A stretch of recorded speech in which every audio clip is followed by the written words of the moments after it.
지금부터 4월 12일 주일, 특별히 오늘은 부활 주일로서 우리 오늘 함께 예배를 드리겠습니다. 다 같이 찬송가 68장 함께 찬양하겠습니다.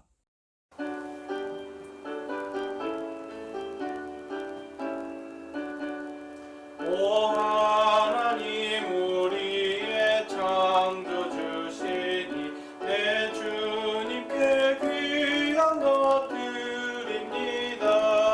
내 주께만 엎드려 경배드리며 내 주의 이름 높이 찬양하네. 오 하나님 우리의 대주 되시여 금풍랑일 때도 도우셨네. 죽음에서 우리를 구하셨으니 내 주의 이름 높이 찬양하네. 주 하나님 이름을 함께 높이며 내 주제께 영광을 돌리오리.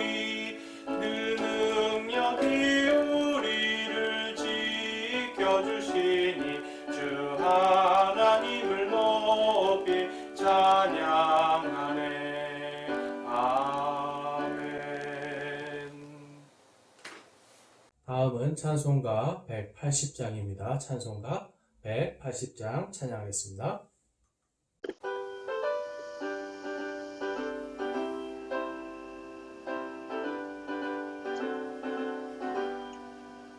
하나님의 나팔 소리 천지 진동할 때에 예수 영광 중에 구름 타시고 천사들을 세계 만국 모든 곳에 보내어 구원받은 성도들을 모으리. 나팔 불 때 나의 이름 나팔 불 때 나의 이름 나팔 불 때 나의 이름 부를 때에 잔치 참여하겠네. 무덤 속에 잠자는 자 그때 다시 일어나 영화로운 부활 승리 얻으리. 주가 택한 모든 성도 구름 타고 올라가 공중에서 주의 얼굴 배우리. 나팔 불 때 나의 이름 나팔 불 때 나의 이름 나팔 불 때 나의 이름 부를 때에 잔치 참여하겠네. 주님 다시 오실 날을 우리 알 수 없으니 항상 기도하고 깨어 있어서 기쁨으로 보좌 앞에 우리 나가서도 그때까지 참고 기다리겠네. 나팔 불 때 나의 이름 나팔 불 때 나의 이름 나팔 불 때 나의 이름 부를 때에 잔치 참여하겠네. 아멘. 이 시간 함께 기도하겠습니다. 사랑과 은혜가 풍성하신 하나님 아버지, 오늘도 저희들에게 귀하고 복된 날 주셔서 오늘도 주님 앞에 각 가정에서 예배드리게 해주신 은혜를 감사를 드립니다. 또한 이 땅에 우리 주 예수 그리스도를 보내셔서 십자가에서 우리를 위하여 대신 피 흘리시고 이제 모든 사망과 지옥의 권세들을 물리치시고 부활하심을 통하여서 우리에게도 부활의 소망과 기쁨을 주심에 감사를 드립니다. 저희들이 1년에 하루뿐만이 아니라 날마다 또한 매주마다 주님께서 우리를 위해 부활하신 그 부활의 역사와 권능을 생각하고 또 우리에게 약속하신 그 부활을 기억하면서 언제나 주님 안에서 참다운 기쁨과 소망 가운데 살아갈 수 있도록 인도하여 주시옵소서. 또한 하나님 아버지 저희들 마음속에 언제나 주님 안에서 참된 기쁨과 소망이 있기를 하나님 간절히 바라옵니다. 하나님 세상이 어두운 가운데 있고 세상에 많은 소식들이 하나님 좋은 소식들이 아니라 늘 슬프고 괴로운 소식들이 있을지라도 우리 마음속에서 언제나 예수 그리스도를 바라보면서 그분 안에서 참 기쁨을 누리고 언제나 저희들이 하나님의 왕국과 그분의 의를 바라보면서 항상 기뻐하고 쉬지 않고 기도하면서 우리 이웃들을 먼저 생각하고 우리가 하나님의 왕국을 생각하면서 언제나 승리 가운데 살 수 있게 인도하여 주시옵소서. 하나님 아버지, 저희들 각 가정마다 정말 어려운 가운데 있습니다. 하나님 모든 필요를 아시오니 주님께서 채워주시고 각 필요를 하나님 아시는 대로 또한 저희들을 마음속에 주께서 주시는 지혜대로 저희들이 주님 안에서 모든 문제들을 하나님의 모든 긍휼하심과 지혜로 이겨나갈 수 있도록 역사하여 주시옵소서. 우리의 힘과 우리의 능력이 아닌 오직 성령의 힘으로 성령의 능력으로 모든 것을 능히 이기는 우리 모든 성도들이 될 수 있도록 인도하여 주시옵소서. 언제나 우리와 함께 하시는 우리 주 예수 그리스도의 이름으로 감사하며 기도드리옵나이다. 아멘. 다음은 찬송가 167장 함께 찬양하겠습니다. 찬송가 167장입니다.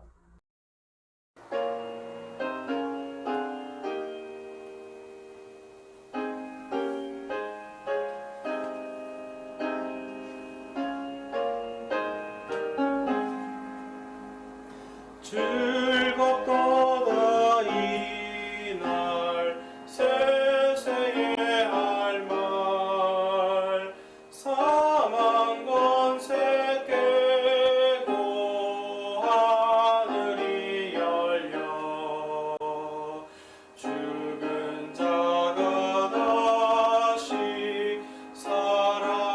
살아나와서 생명의 주 예수 찬송하도다 즐겁도다 이날 세세에 할 말 사망 권세 깨고 승리하셨네 부활하신 주님 나타나시니 천지 만물 모두 새 옷 입었네 꽃은 망발하고 잎이 우거져 승리하신 주를 찬송하도다 즐겁도다 이날 세세에 할 말 사망 권세 깨고 승리하셨네 생명의 주 예수 죽음 이기고 무덤 문을 열고 살아나셨네 주의 말씀대로 이루어져서 사흘 만에 다시 살아나셨네 즐겁도다 이날 세세에 할 말 사망 권세 깨고 승리하셨네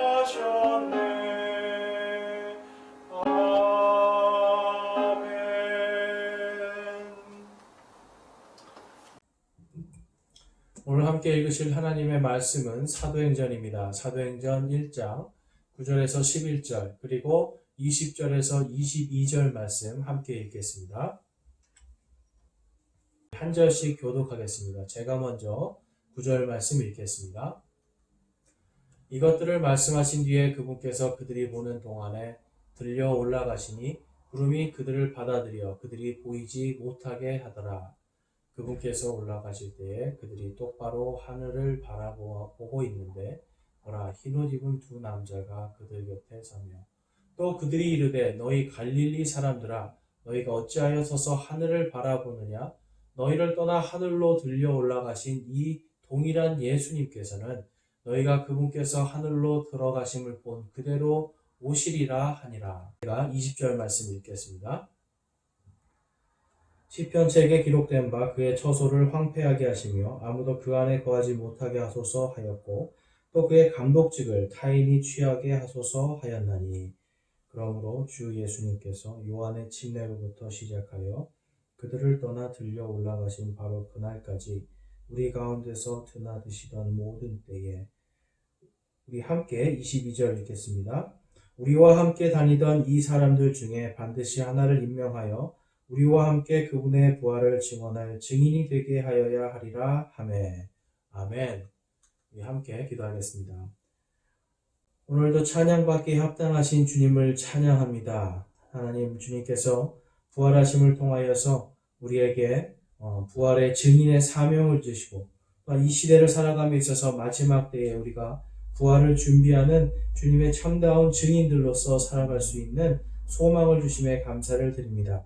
세상의 어려운 가운데서도 저희들이 꿈과 하나님의 비전을 결코 잊지 않고 하나님께서 이 땅에 교회들에게 그리고 우리에게 주신 이 모든 사명들을 잘 감당할 수 있게 하여 주시고 저희들이 정말 힘써서 주의 일들을 넘치게 하는 우리 모두가 되게 하시고 우리의 열정이 식지 않게 하여 주시고 주님을 향한 사랑이 식지 않게 하여 주셔서 저희들이 주님 앞에 갔을 때에 우리의 식어버린 영혼과 우리의 식어버린 믿음 때문에 책망받는 자들이 아니라 주님을 뜨겁게 사랑하는 자들로서 주님을 더욱더 주님 안에서 사랑과 기쁨이 넘치는 주님을 다시 보는 그날이 속히 임할 수 있도록 인도하여 주시옵소서. 주님, 저희들 마음속에 주님의 부활의 기쁨과 주님의 참 소망이 늘 넘치게 하여 주셔서 주님의 부활이 나의 부활이 되고 주님의 부활의 산 소망을 모든 이 땅에 있는 사람들에게 전하는 저의 마음과 저의 믿음이 되게 하여 주시옵소서.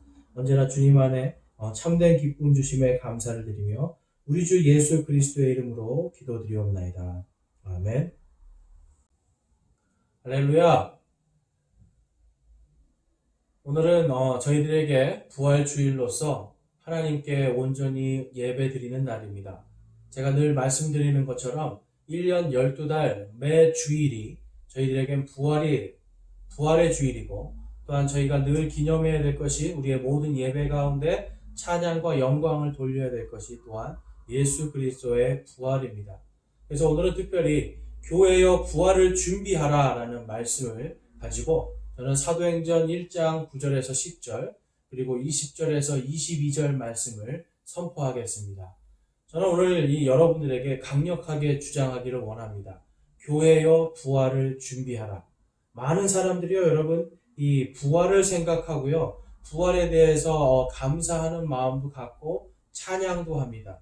그런데 정말 우리의 마음속에 부활을 준비하는 마음이 있는가 다시 한번 살펴보기 원합니다. 지난주에 우리는 성령 침례에 대해서 함께 보았습니다.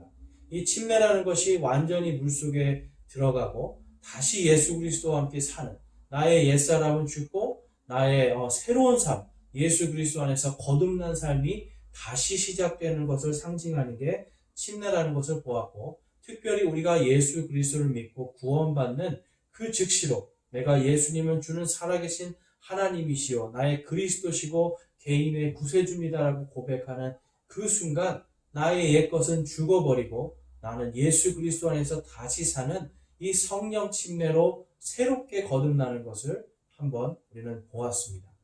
여러분, 이 성령 침례가 왜 중요합니까? 그것을 통해서 우리가 소망할 수 있는 것, 바로 예수 그리스도의 부활입니다. 그래서 여러분, 오늘은 이제 부활주의를 맞아서 전국의 모든 교회들이 부활을 기념하고 또 부활을 찬양하는데요. 특별히 우리 교회는 그리고 이제 앞으로 이 다가오는 미래의 교회들은 예수 그리스도와 함께 부활한 나의 영과 혼 이것뿐만 아니라 정말 예수님께서 오실 때 나도 그분과 같은 몸으로 영광스러운 몸으로 아픔도 없고 죄도 없고 슬픔도 없고 사망도 없는 영광스러운 몸으로 다시 부활할 거에 대한 소망이 내 안에 가득 넘치고 그것을 준비하는 삶을 우리가 살아야 될 줄로 믿습니다.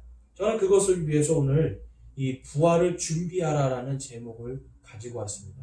여러분, 우리는 부활을 소망할 뿐만 아니라 부활의 그날을 준비하면서 살아가야 됩니다. 오늘날 많은 사람들이요, 예수 그리스도를 믿지만 부활을 준비하지 못하고 있습니다.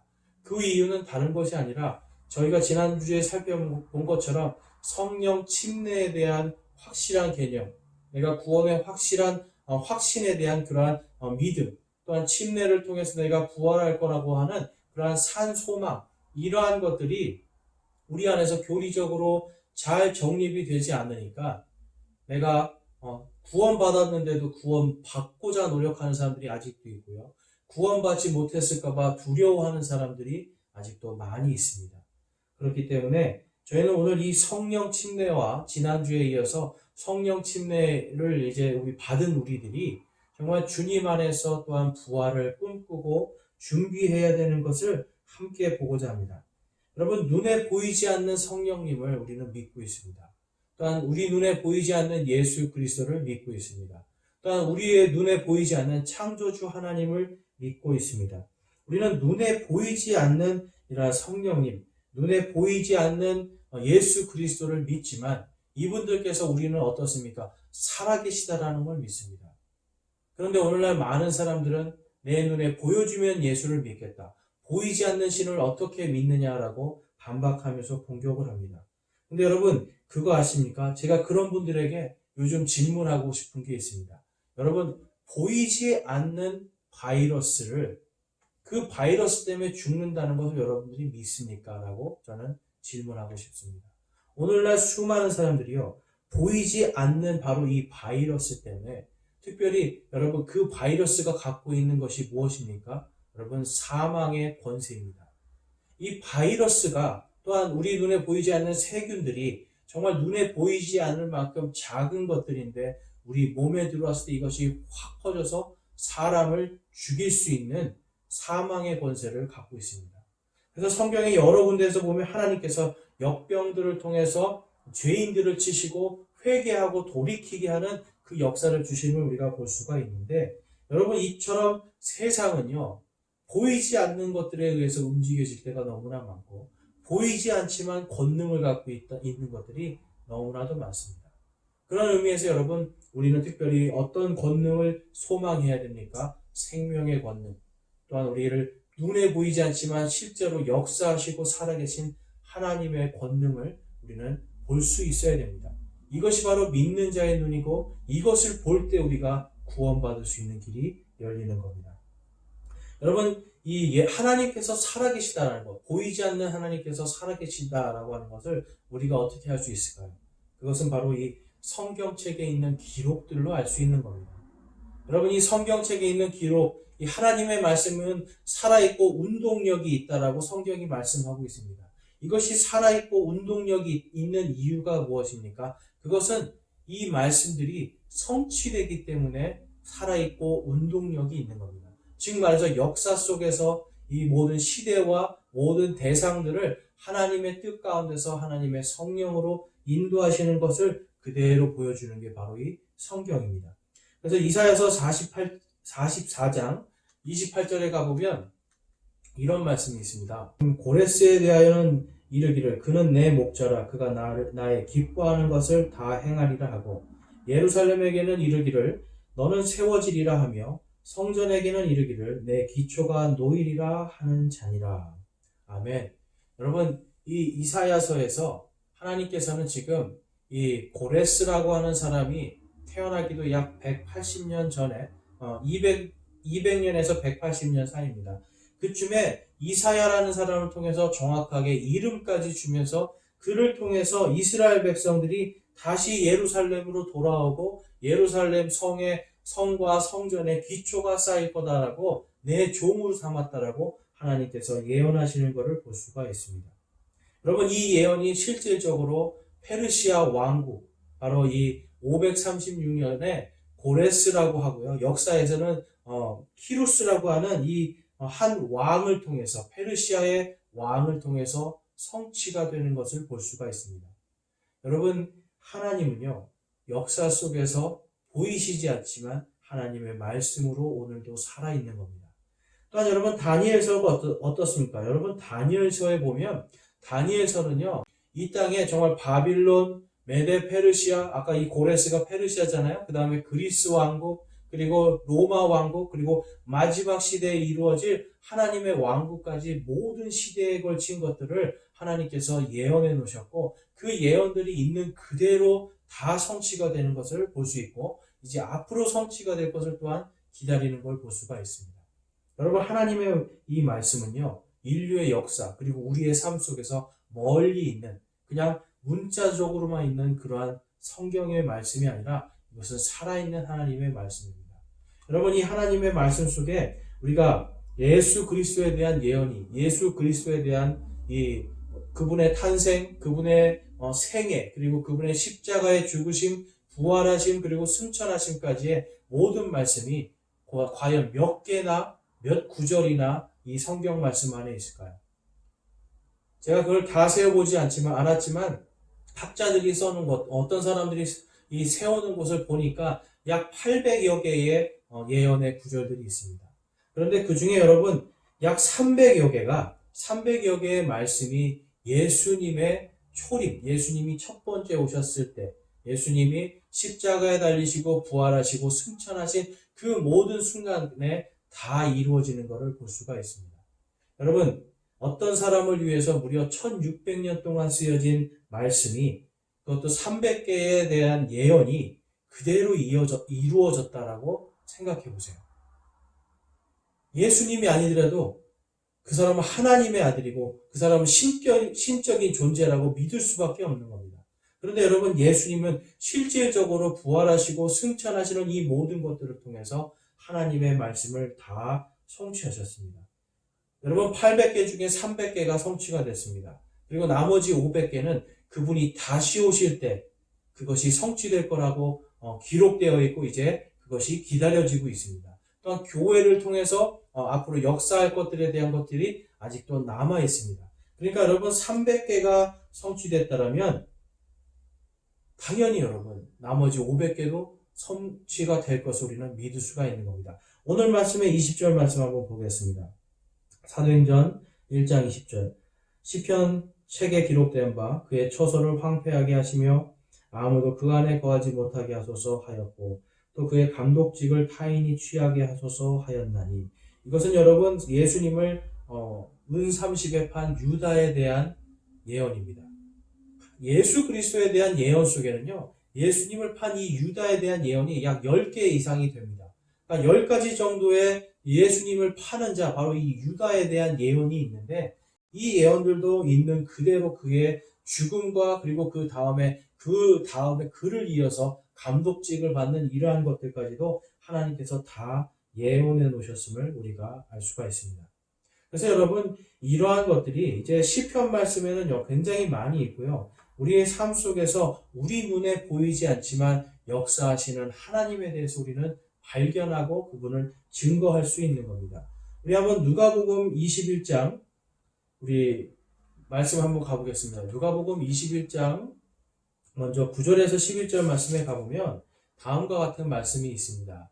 또 너희가 전쟁과 난리들에 대하여 들을 때에 무서워하지 말라. 이런 일들은 반드시 먼저 일어나야 하되 곧 끝이 오지는 아니하리라 라고 말씀합니다. 그 다음에 그 뒤에 그분께서 그들에게 이르시되 민족이 민족을, 왕국이 왕국을 대적하여 일어나고 곳곳에 큰 지진과 기근과 역병이 있으며 또 하늘로부터 두려운 광경과 큰 표적들이 있으리라 라고 하나님께서 말씀해 주고 있습니다. 여러분, 이 하나님의 말씀 속에서, 지금 예수님의 이 말씀 속에서 지금 마지막 때의 큰 지진, 기근, 역병들이 기다리고 있는데 이게 끝이 아니라고 지금 말씀해 주고 있는 거예요. 그 다음에 말씀 한번 보면, 자, 16절 말씀 한번 보겠습니다. 16절 말씀에 보면 또 부모와 형제와 친족과 친구들이 너희를 배반하고 넘겨주어 너희 중에 몇 사람을 죽게 하며 또 너희가 내 이름으로 인하여 모든 사람에게 미움을 받을 터이나 너희 머리털 하나도 없어지지 아니하리라. 너희는 인내로 너희 혼을 소유하라 라고 말씀하고 있습니다. 여러분, 예수님께서 지금 뭘 말씀하시는 거예요? 너희가 내 이름으로 인하여 모든 사람에게 미움받는 그 일이 일어날 거다라고 말씀해요. 이건 여러분 세상의 마지막 종말의 끝에 정말 예수님이 이 땅에 오시기 전에 7년 동안의 환란이 있는데 바로 그 환란에 들어가기도 전에 지금 우리가 예수 그리스도의 이름으로 모든 사람 앞에서 미움을 받는데 어느 정도냐면 부모나 형제나 친족이나 친구들도 우리를 다 배반하고 그들에게 바로 예수님을 대적하는 자들에게 넘겨주는 일이 일어날 것이다 라고 예수님이 말씀하시는 거예요. 그러니까 여러분 마지막 때가 될수록 우리가 믿음을 지키기가 쉽겠습니까? 쉽지 않겠습니까? 쉽지 않죠. 그리고 우리에게는 핍박과 환란이 지금 기다리고 있다는 걸 우리가 알 수 있습니다. 그런 때 여러분 우리가 준비하고 소망할 것이 무엇입니까? 예수님께서 약속해 주시잖아요. 너희 머리털 하나도 없어지지 아니하리라. 아멘.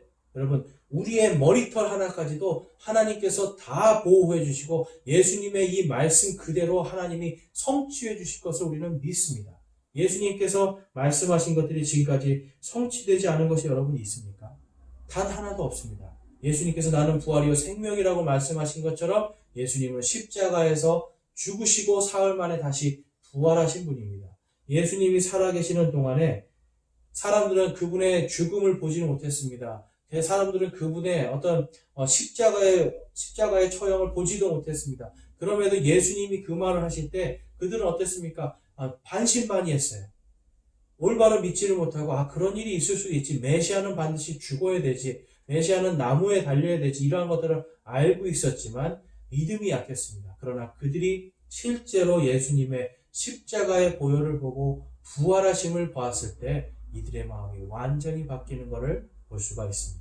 또한 이들이 예수님이 오늘 우리가 읽은 것처럼 구름들 속으로 채어 올라 예수님께서 승천하시는 것을 보면서 또한 이들의 마음은 완전히 달라지는 것을 볼 수가 있습니다. 여러분 오늘날 세상 그리고 성도들 심지어 많은 사람들이요 이러한 것을 믿지 않으려고 합니다.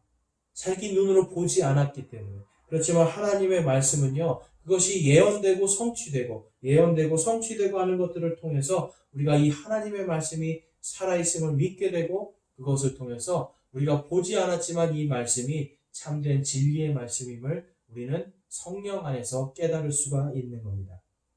그래서 여러분 오늘 말씀이 11절 말씀에 보면 또 그들이 이르되 너희 갈릴리 사람들아 너희가 어찌하여 서서 하늘을 바라보느냐 너희를 떠나 하늘로 들려 올라가신 이 동일한 예수님께서는 너희가 그분께서 하늘로 들어가심을 본 그대로 오시리라 하니라.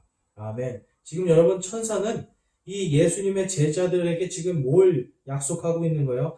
본 그대로 다시 오실 것.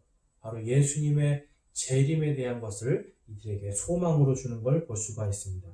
그렇기 때문에 여러분 오늘 우리 성도들은요. 이 세상의 많은 어두움들, 이 세상의 괴로움들에 우리의 마음을 두고 그것을 볼 것이 아니라 다시 오실 예수님을 소망하고요. 이 혼란의 시대, 이 역병의 시대에 우리의 혼의 구원의 완성자이시고 또한 앞으로 우리를 구원해 주시고 부활시켜 주실 그 예수님을 바라보면서 이 마지막 시대에 우리는 다른 것에 흔들릴 것이 아니라 우리의 삶을 부활하신 예수님께 온전히 드리고 부활을 준비하는 삶을 살아가기를 주님의 이름으로 축원합니다. 그것이 바로 성도들이 마지막 때 가져야 될 믿음의 자세입니다.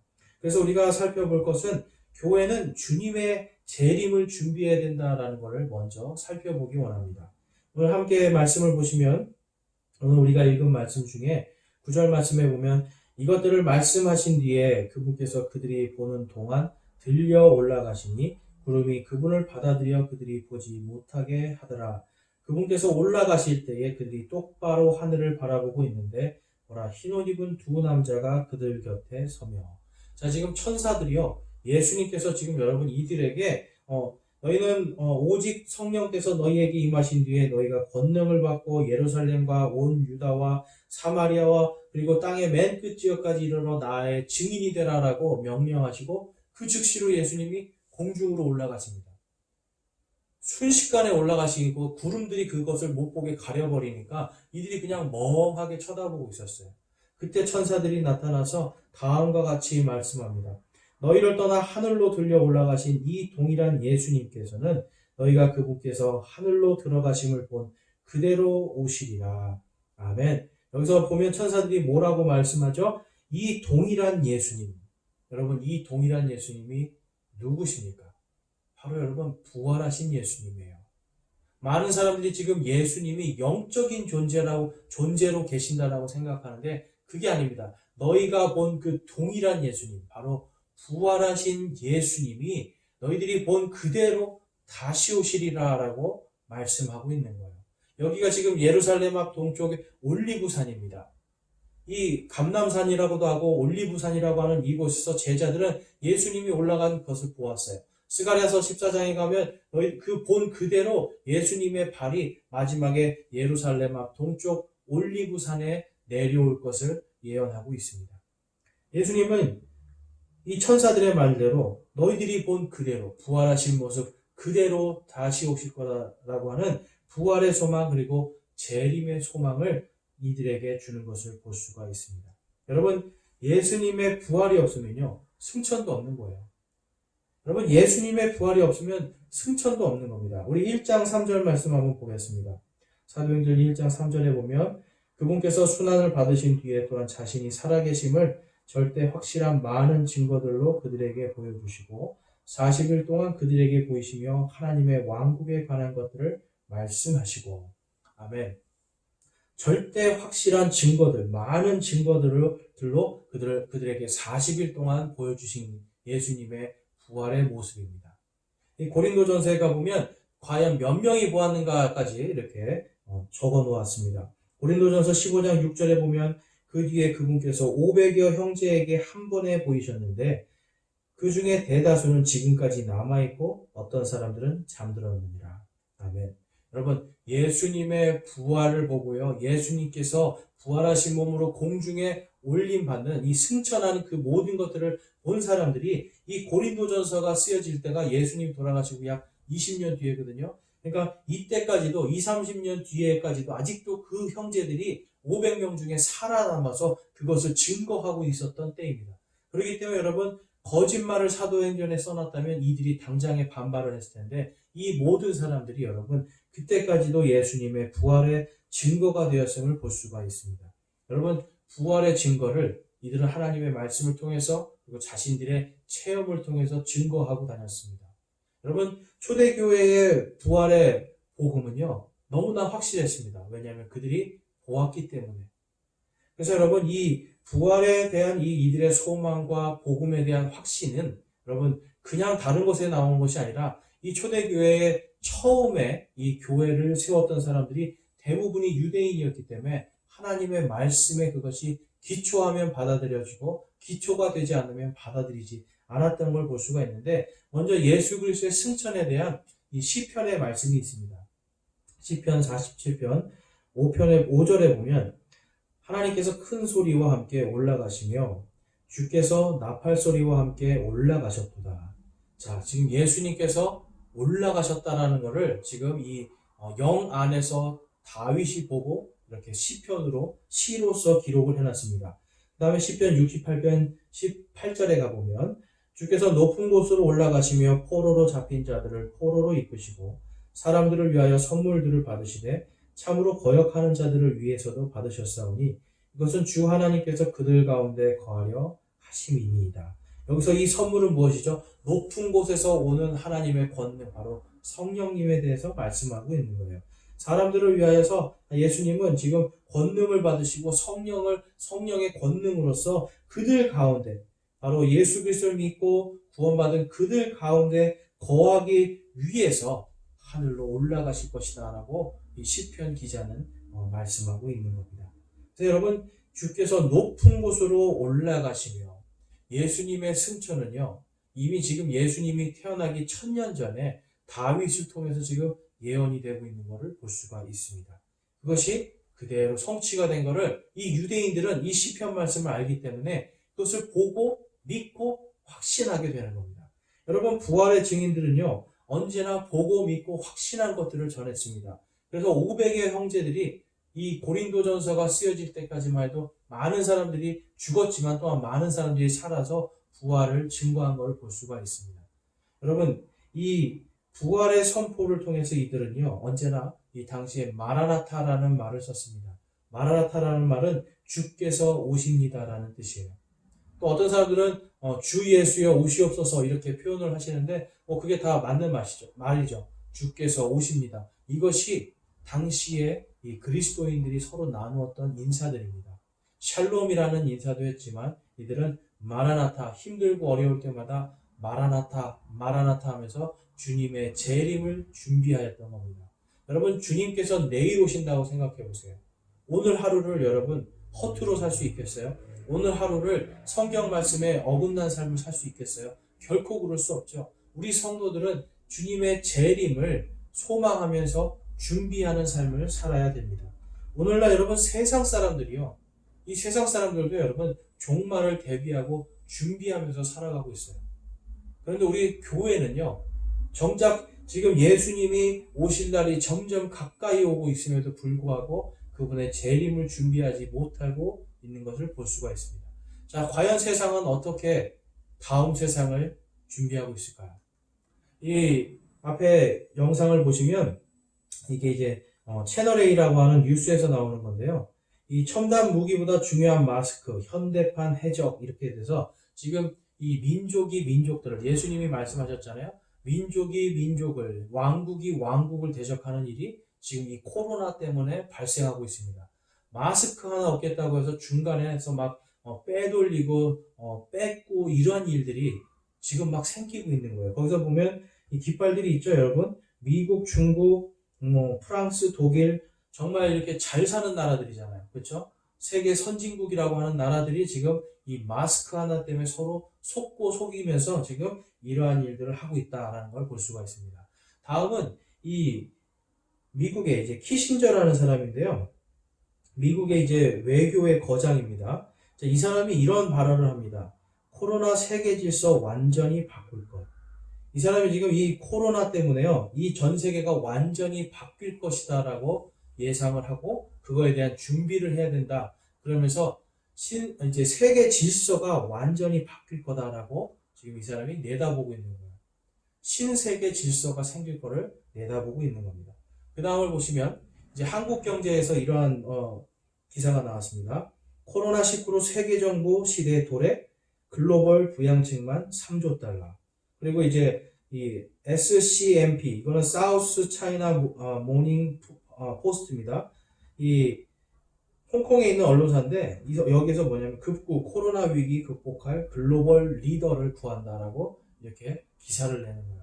점점 이 세계가요 지금 이제 이 코로나 이번 사태를 이제 보고 아까 각 나라들이 막 마스크 때문에 서로 막 속고 속이고 막 이러잖아요.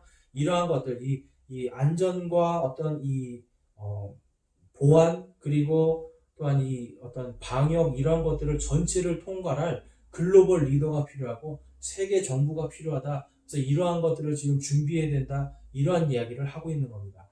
그 다음에 보면 요즘에 이제 뜨고 있는 사람이죠. 바로 유발 하랄이라는 사람입니다. 이 사람이 옛날에 무슨 말을 했냐면 인공지능이 인류를 위협한다. 전 지구적 정치 체제에 필요하다라고 이 사람이 2016년에 이야기를 했어요. 그런데 이 사람이 최근에 코로나에 대해서 이렇게 이야기를 합니다. 이게 이제 파이낸셜 타임스에 기고한 내용인데요. 전 세계 각 정부가 당면한 위협에 대응하는 과정에서 전체주의적 감시 또는 시민 권한 확대 그리고 국수주의적 고립 또는 글로벌 연대 사이에서 선택하게 된다. 코로나19와 그에 따른 경제적 위기 모두 세계적인 협력과 연대만으로 해결할 수 있다. 이 사람도 결국은 뭘 보는 거예요? 세계 정부가 있어야 된다는 것을 주장하고 있는 거예요. 자, 그 다음에 이제 서울 경제 이 연합뉴스에 가보면 연합뉴스에서 스티븐 호킹이 예전에 이제 2018년에 이분이 이제 돌아가셨는데 2017년도에 이런 말을 했습니다. 스티븐 호킹, 이 유명한 영국의 천체 물리학자죠. 이 사람이 AI 통제에 위한 세계 정부 구성 필요. 여러분 AI는 인공지능입니다. 인공지능은 여러분 우리가 보지 못하지만 우리의 어떤 상상 속에 있던 것들이 현실로 나타나게 해주는 이러한 일들을 하는 게 AI예요. 근데 이제 이게 통제할 수 없는 상태가 다가온다. 그러니까 세계 정부를 꾸려가지고 이거를 통제해야 된다. 이러한 일들이 지금 이제 세계적인 요구가 지금 계속해서 나오는 거예요. 그리고 이걸 지금 여러분 이 코로나 사태를 통해서 이것이 빨리빨리 진행되고 있는 걸 볼 수가 있습니다. 다음은 한국은행에서 이 코로나 한은은 한국은행이죠. 코로나 CBDC 발행 촉매제 될 것 이렇게 얘기하면서 이 CBDC는 다른 게 아니고 여러분 디지털 화폐입니다.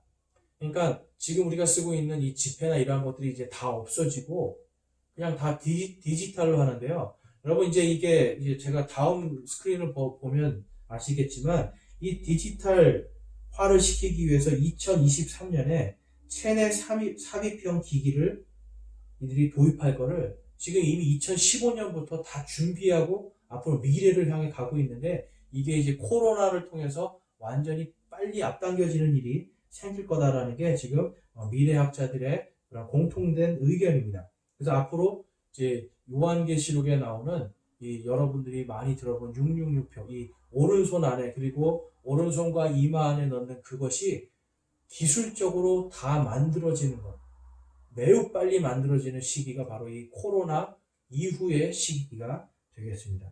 그래서 여러분, 저는 지금 이거를 이제 말씀드리는 게 여러분에게 겁먹을 하는 게 아니라 세상도 이렇게 코로나 다음 세대를 준비하는데 우리 성도들은요, 여러분 지금 무엇을 준비하냐라는 거예요. 그냥 이것이 빨리 지나가서 예배나 좀 이렇게 정상적으로 드려봤으면 좋겠다, 뭐 이런 생각만 하고 있어서는 안 된다는 겁니다. 바로 예수님의 재림을 준비해야 돼요. 그 이유가 뭐냐면 데살로니가후서 2장 3절에 보면 이런 말씀이 있습니다. 아무도 어떤 방법으로든 너희를 속이지 못하게 하라. 먼저 떨어져 나가는 일이 일어나고 저 죄의 사람 곧 멸망의 사람이 드러나지 아니하면 그날이 이르지 아니하리라. 여러분, 죄의 사람, 멸망의 사람이 누구입니까? 바로 적그리스도입니다. 사탄의 영으로 역사하는 적그리스도인데 이 적그리스도가 마지막 때 먼저 떨어져 나가는 일이 일어나고 뭡니까 여러분? 그리스도인들이 믿음에서 떠나가고 예수 그리스도에게서 떠나가는 이 일이 먼저 일어날 것이다 라고 지금 성경이 말씀하는 거예요. 여러분, 세상이 지금 어디를 향해 가고 있죠? 무엇을 준비하고 있죠? 바로 여러분, 이 죄의 사람 멸망의 아들이 나타나는 것으로 세계 정부, 세계 모든 것을 다스리고 통치하는 AI 시스템을 다스리고 통치하는 이 세계 정부와 신세계 질서를 다스리는 이러한 글로벌 리더가 나타나야 된다고 하는 요구들이 계속해서 나오거든요. 여러분, 이것이 바로 마지막 때 멸망의 아들이 드러나는 그러한 징조로서 이 땅에서 일어나고 있는 일입니다. 지금 그래서 여러분, 이 미국이요, 굉장히 힘이 센데 갑자기 코로나 때문에 완전히 지금 꺾여버렸습니다. 경제도 꺾이고 심지어는 이 항공모함도 여러분 코로나 때문에 운행을 못할 정도로 이러한 일들이 생기고 있습니다. 아마 여러분 이 코로나 사태 이후에 신세계 질서가 만들어지면 그때쯤이면 누군가 정말 이러한 적그리스도 멸망의 아들의 모습으로 드러나는 사람이 나타날 겁니다. 그렇지만 여러분, 우리는 그것을 보는 것이 아니라 바로 예수님의 재림이 한 걸음 더 가까이 왔구나 우리가 소망할 수가 있는 거예요. 그래서 재림을 준비해야 됩니다. 여러분, 이번에 이 코로나 사태를 통해서 신천지가 교회들이 어떻게 하지 못했는데 갑자기 이 신천지가 이 코로나 때문에 정부의 어떤 이런 공권력에 의해서 막 그 와해가 되는, 와해가 완전히 되진 않지만 아무튼 여러 가지 힘을 잃어버리는 이러한 것들이 이제 생겼는데 여러분, 이걸 보면서 많은 사람들이 좋아하고요. 또 어떤 사람들은 굉장히 하나님의 역사처럼 막 생각을 하는데 하나님의 역사 맞습니다. 그런데 한편으로 보면 하나님의 역사 속에서는 여러분 그들을 치셨지만 또한 한편으로 아까 우리가 읽었던 것처럼 우리가 아까 보았던 것처럼 마지막 때 모든 그리스도인들이 핍박을 당하고요. 또한 이 데살로니가 후서처럼 예수 그리스도의 믿음에서 떨어져 나가는 크게 떨어져 나가는 배도의 물결도 하나님께서 인도하시는 거예요. 그것이 이제 마지막에 일어나야 바로 멸망의 아들이 드러나게 되고 요한계시록에 있는 말씀들이 성취가 되는 겁니다. 그래서 여러분, 우리는 이제 제가 그걸 보면서 뭘 느꼈냐면 지금 여러분 공권력이 예전에는 여러분 데모를 다 어디에서 했어요? 잡히지 않으려고 명동성당에서 했습니다. 왜 그렇습니까 여러분? 치외 법권 지역이었어요. 그 안에 경찰이 들어가서 마음대로 사람을 잡아오지 못하는 치외 법권 지역 구역이었어요. 그러니까 종교시설은 여러분 세상의 법이 그 안에 들어가서 어떤 사람을 구속하거나 이러한 권리를 갖지 못하던 시대가 있었습니다. 그런데 여러분 지금 당당하게 이 신천지 사태 이후에 교회들의 경찰과 공무원들이 가서 예배를 못하게 하고 예배 드리는 사람한테 벌금을 내게 한다고 그러고 뭐 잡아간다고 하고 이러한 일들이 생깁니다. 세상 정부가 여러분 이제는 교회를 자신들의 공권력으로 다스릴 수 있는 힘이 이 코로나 사태를 통해서 생겨버리고 그게 문이 열려버리는 거예요. 이게 여러분 이제 나중에 우리 이 코로나 사태 이후에 어떠한 또 다른 어떤 이 방역 시스템 아니면 이러한 디지털 화폐들 이러한 것들이 막 이제 생성될 때 교회들이 이런 것들에 대해서 반대하고 만약에 또 요즘에 문제가 되는 동성애 차별금지법 얼마 전에 보니까 이 조계종에서 차별금지법을 찬성한다. 그리고 이제 무조건 이제 국회의원들한테 찬성하도록 이렇게 자기들은 그걸 원한다라고 이렇게 이 정책 뭐 제안서를 내더라고요. 이런 걸 보면 이제 앞으로 이 차별금지법이 생긴다거나 그러면 이제 교회 안에서 동성애에 대한 이야기, 다른 종교에 대해서 잘못된 걸 이야기하고 오직 예수 그리스도만으로 구원받는다 이러한 얘기들을 하게 되면 경찰이 들어와서 잡아갈 수 있는 권리를 지금 여러분 이미 신천지를 통해서 그 문이 열려버리는 겁니다. 여러분 우리는 이제 앞으로 점점점 이러한 배도의 물결들 속에서 그리고 또한 이제는 예배와 어떠한 이러한 하나님을 온전히 하나님의 말씀을 전하는 것에 대한 제한을 받는 이러한 시대들이 이제 코로나 이후에 점점 늘어날 것을 우리는 준비해야 돼요. 그것이 바로 재림을 준비하고요. 우리의 마음이 이제는 내가 정말 살아도 주를 위해서 죽어도 주를 위해서 죽으리라고 하는 믿음의 강한 훈련이 필요한 겁니다. 그래서 제가 지금 우리 성도님들과 제가 이 집에서 예배 드리는 게 이게 가만히 생각해 보니까 너무나 귀한 거예요. 하나님께서 이 훈련을 통해서 마지막 때 정말 우리가 살아있는 동안 아니면 우리의 다음 세대, 우리 아이들이 살아있는 동안에 예수님이 말씀하신 그러한 핍박들이 있다라면 집안에서 예배를 드리고 집에서 하나님의 말씀으로 양육받고 자라나는 것이 당연해지고 익숙해지는 세대들은 얼마든지 집에서 할 수 있다는 겁니다. 그런데 지금 세대들, 저희도 그렇고 여러분 전부 다 편안한 곳에서 좋은 곳에서 깨끗한 곳에서 무언가 갖춰진 곳에서 하다 보니까 여러분 집에서 하려니까 어때요? 잘 되지 않고 자꾸 이렇게 마음이 흐트러지고 이런 것들이 있잖아요. 여러분 지금 여러분 재림을 준비한다. 내가 예수 그리스도의 재림을 소망하고 준비한다는 마음으로 여러분들이 가정에서 예배를 드리고요. 가정에서 더욱더 하나님을 깊이 만나려고 애를 쓴다면 여러분들이 이러한 배도의 물결이나 이 세상의 풍조에 휩쓸리지 않게 될 줄로 믿습니다.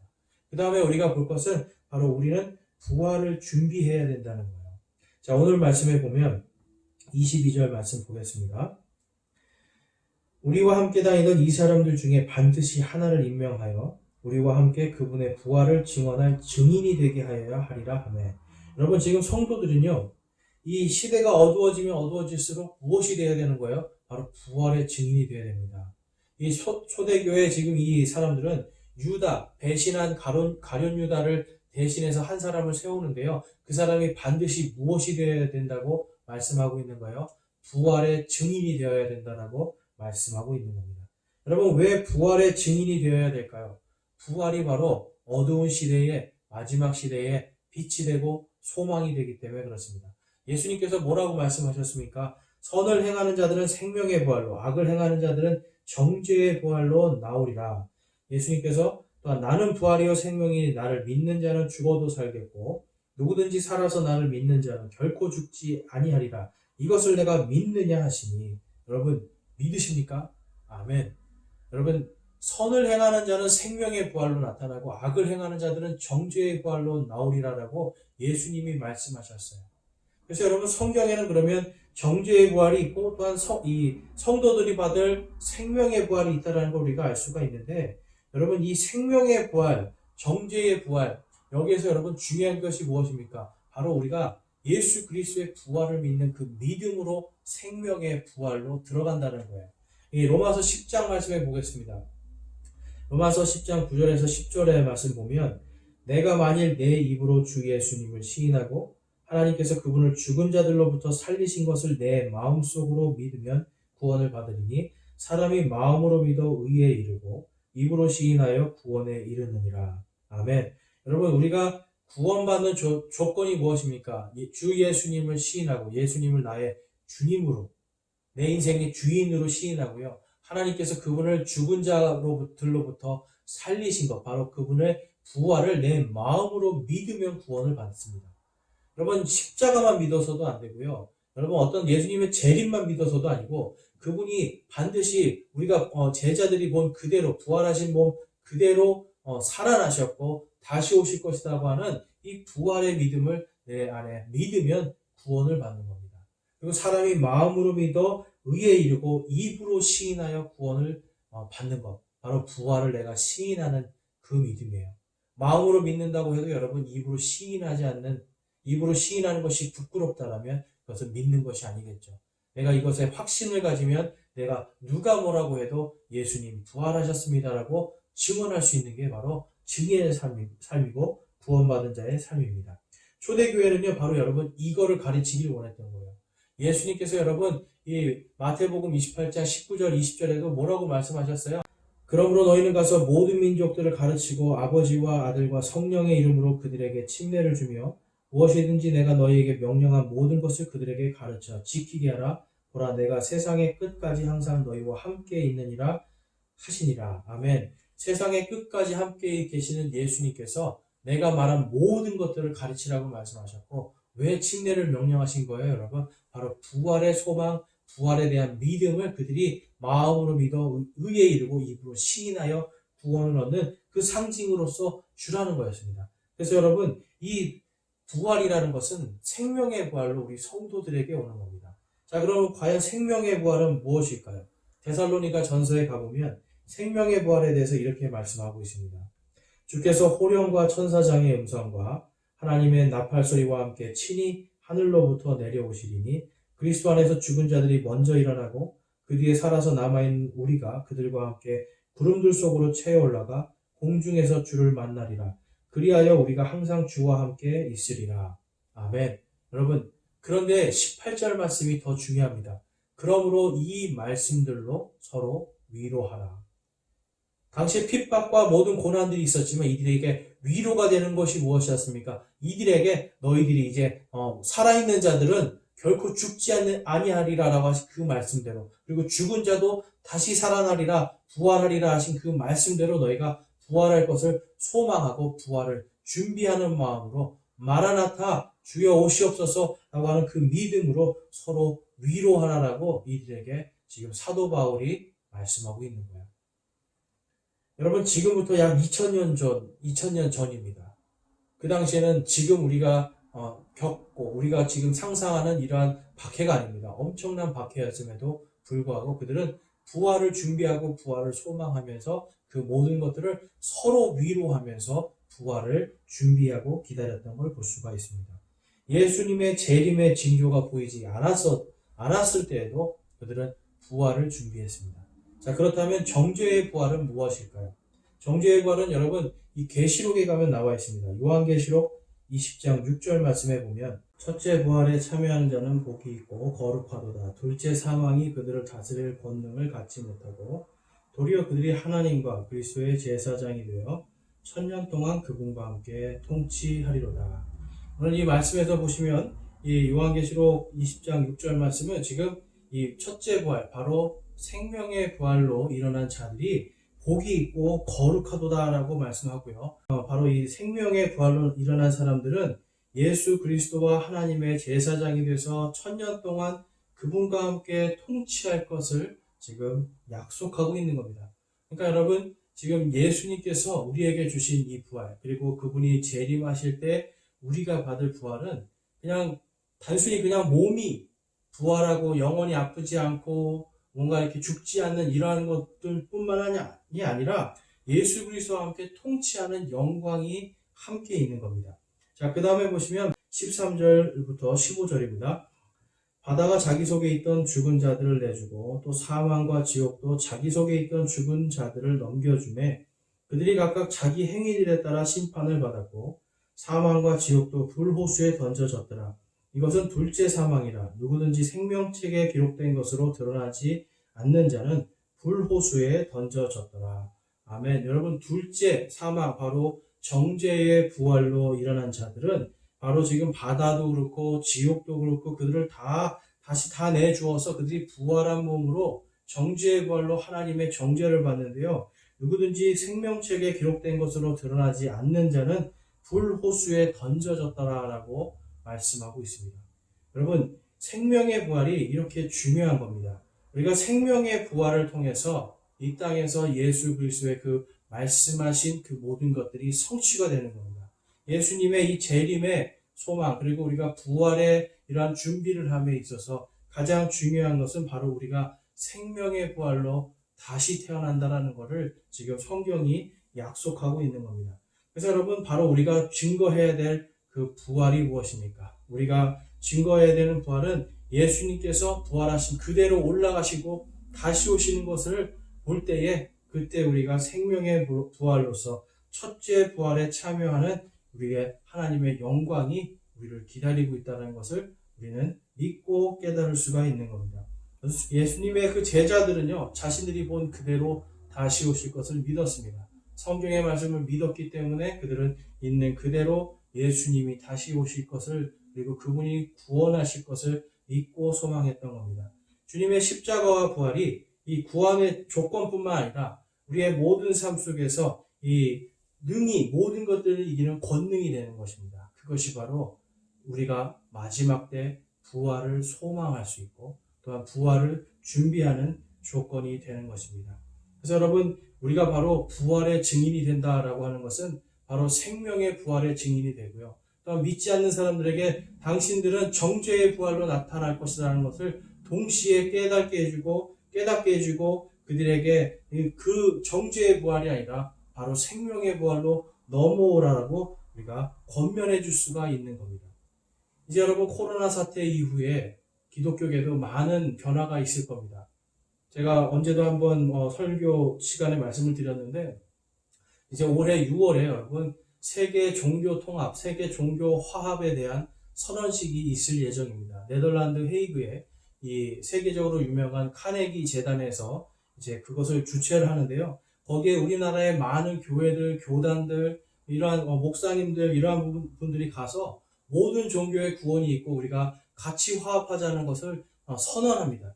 또한 거기에는 여러분 천주교, 루터교, 이러한 모든, 그리고 힌두교, 이슬람, 조로아스터, 이러한 모든 교회들이 다, 모든 이 종교 집단들이 우리는 다 하나다라고 외치는 것이 바로 종교 통합 선언식입니다.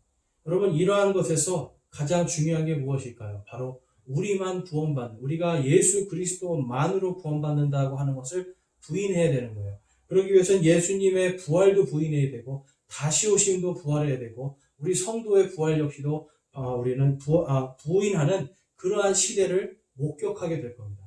여러분, 이제 앞으로 이 세상은요, 점점점 어둠을 준비해가고 예수님의 재림의 때를 준비하면서 또한 이 적그리스도가 다시 올 때를 대비하고 준비하고 있어요. 그리고 또 교회들도요, 큰 이 어떤 예수님의 재림과 또한 우리 성도들의 부활을 준비하지 못하면 배도의 물길 속으로 가서 마지막 때 그 멸망의 아들이 나타날 때 큰 배도와 크게 떨어져 나가는 그 일들이 생기게 될 것을 성경은 말씀하고 있습니다. 그래서 여러분, 우리는 이 안일한 마음, 우리 마음에 안일한 믿음이 있습니까? 여러분, 이러한 것들을 주님 앞에 회개해야 될 때입니다. 우리는 여러분, 아무리 돈이 많고 아무리 좋은 직장을 갖고 좋은 직장에 가고 아무리 좋은 학교를 가서 좋은 어떤 이 학위를 받는다 해도 이게 다 소용없는 거예요. 사실은 예수님께서 다시 오실 때 우리가 그분 앞에 생명의 부활로 서느냐 아니면 정죄의 부활로 서느냐, 이것이 더 중요한 겁니다. 여러분은 지금 생명의 부활로 서 있습니까? 아니면 정죄의 부활로 서 있습니까? 오늘 이 부활주의를 맞이하여서 예수님은 저와 여러분이 생명의 부활로서 다시 예수님이 올라가실 때 부활하셨던 그 몸처럼 우리도 다 부활하여서 예수님을 다시 공중에서 만나고 공중에서 주님과 함께 기쁘게 그분을 만나고 그분과 함께 이 땅을 통치하는 그 영광을 주시기를 주님은 소망하시는 거예요. 그래서 여러분, 이번 코로나 사태 이후에 정말 우리 성도들은요, 더욱더 부활의 증인으로서 우리가 지금 훈련받고 있다는 것을 우리는 명심해야 됩니다. 우리가 가정에서 예배를 드리고요. 가족들과 하나님의 말씀을 나누고요. 하나님 안에서 이 작은 무리들이 예배하고 있는 것, 이 모든 것이 여러분 앞으로 다가올 우리의 영광을 위해서, 앞으로 부활을 위한 우리의 준비입니다. 우리의 훈련입니다. 예수님의 재림의 때가 가까이 오면 올수록 그때 받아야 되는 우리의 어떤 고난과 핍박과 이런 것들이 예수 그리스도의 이름으로 우리가 승리할 수 있는 그것에 대한 훈련인 겁니다. 그래서 여러분, 우리가 이 부활을 준비하는 마음, 부활을 준비하는 믿음, 또한 예수님의 재림을 준비하는 이러한 믿음을 가지고 오늘도 여러분 성경 말씀에서 여러분 깨어 있으라고 말씀합니다. 이 땅이 어둡고요. 이 땅이 세상의 어떤 그 돈과 이런 향락에 흥청거리고 취해 있을 때 우리는 깨어서 예수 그리스도의 재림과 부활을 바라보면서 세상의 것들을 우리가 거룩하지 못한 것들은 철저하게 우리가 거부를 하고 주님 안에서 우리가 작은 모임일지라도 작은 무리라고 할지라도 주님의 부활의 권능으로 또한 우리가 부활을 준비하는 믿음으로 모여서 예배를 드리는 것이 이 땅에서 가장 귀하고 복되다는 것을 우리는 깊이 묵상하고 이번 한 주간도 주님 안에서 여러분 우리는 깨어서 기도하고 어떤 것에도 흔들리지 말고 다시 오실 주님을 소망하기 원합니다. 또한 주님을 소망함으로 이겼던 이 초대교회의 우리의 믿음의 선조들처럼 우리도 부활을 준비하면서 깨어 기도하고 또한 이 땅에서 정죄의 부활로 나타날 그들을 위해서 기도하고 또한 그들에게 생명의 부활로 넘어올 것을 우리가 권면하는 부활의 증인들로서 참다운 부활의 증인의 삶을 살기를 소망합니다. 그래서 이번 한 주간 그리고 이제 다음 주에 우리가 다시 인터넷으로 만날 때 여러분들 마음속에 또한 이번 한 주간 우리가 교회의 어떤 이런 그 행사방에서 서로 카카오톡으로 또 은혜를 나누는데 이럴 때 정말 승리의 메시지, 내가 주님 안에서 부활의 증인으로서 이 땅에서 어두움에 내가 휩쓸리지 않고 세상의 그러한 것들에 휩쓸리지 않고 나는 당당하게 부활의 증인으로 살았다는 것을 믿고 내가 고백하는 그러한 이번 한 주간이 되기를 소망합니다. 저와 여러분이 주님 안에서 참된 부활의 증인으로서 담대하게 이 땅에서 모든 어두움들을 이겨내는 이번 한 주가 되시기를 주님의 이름으로 축원합니다. 내가 과연 부활의 참된 증인으로 살아가고 있는지, 나의 믿음이 예수 그리스도의 재림을 소망하며 살아가고 있는지 점검하기 원합니다. 여러분, 예수님의 참다운 제자들입니까? 예수님의 부활과 재림을 소망하며 살아가고 있습니까? 세상은 여러분 악한 것들을 준비하기 위해서 오늘도 수많은 노력들을 하는데 과연 우리는 예수님의 재림과 부활을 소망하고 얼마나 준비하고 있습니까? 이 시간 결단하는 시간 갖기 원합니다. 여러분, 생명의 부활로 여러분과 제가 예수님 앞에 만나는 그날이 속히 오기를 소망합니다. 이 시간 우리 결단하면서 주 예수여 오시옵소서. 주님, 제가 주님의 재림을 준비하고 또한 나의 부활하신 예수님을 만날 그날을 준비하는 그것을 소망하는 믿음을 주시고 그러한 믿음으로 제가 성장할 수 있게 해주십시오라고 우리 시간 주님 앞에 간구하기를 원합니다. 또한 혹시 여러분들 가운데 아직도 내가 부활하신 예수님을 믿지 못해서 내가 정죄의 부활로 들어가기로 예비되어 있는 분이 있습니까? 이 시간 여러분 마음을 열고 부활하신 예수님을 바라보면서 구원받고 생명의 부활로 여러분들이 거듭나길 소망합니다. 이 시간 함께 기도하겠습니다.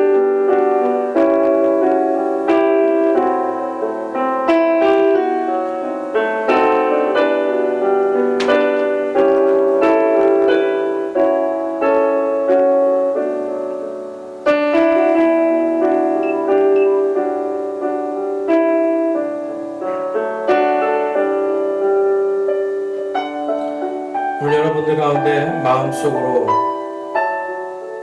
내가 지금까지 부활의 증인으로서 예수님의 재림과 예수님의 부활하신 그 몸을 내가 다시 만나 나의 부활의 몸으로 그분을 다시 만나는 것을 내가 소망하며 살지 못하고 이 땅에서의 두려움 가운데서 이 땅에서의 낙심 가운데서 살고 있었는데 이제 내가 부활의 증인으로서 내가 예수님 오시는 그날까지 그 부활의 증인의 삶, 내가 빛을 전하고 사람들에게 생명의 부활을 전하는 삶을 살기를 소망하고 결단합니다 하시는 분이 있으면 손을 들어서 하나님께 우리의 마음을 드리겠습니다. 그리고 또 여러분들 가운데 내가 이제는 정죄의 부활이 아니라 생명의 부활로서 내가 구원받고 예수님의 그 부활을 나의 부활로 믿기를 소망합니다. 내가 구원받기를 소망합니다. 이런 분들이 있으면 손을 들기 원합니다.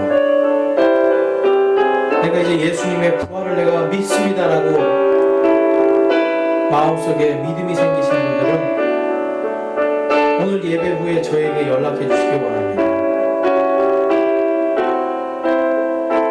오늘 여러분들이 손을 들어서 하나님께 드린 그 마음 하나님께서 온전히 받아주시고 생명의 부활로 생명의 능력으로 여러분들에게 하나님의 권능을 입혀주시기를 주님의 이름으로 축원합니다. 우리 이 시간 찬송가 212장 함께 찬양하면서 오늘 주일 예배 마치겠습니다. 찬송가 212장입니다.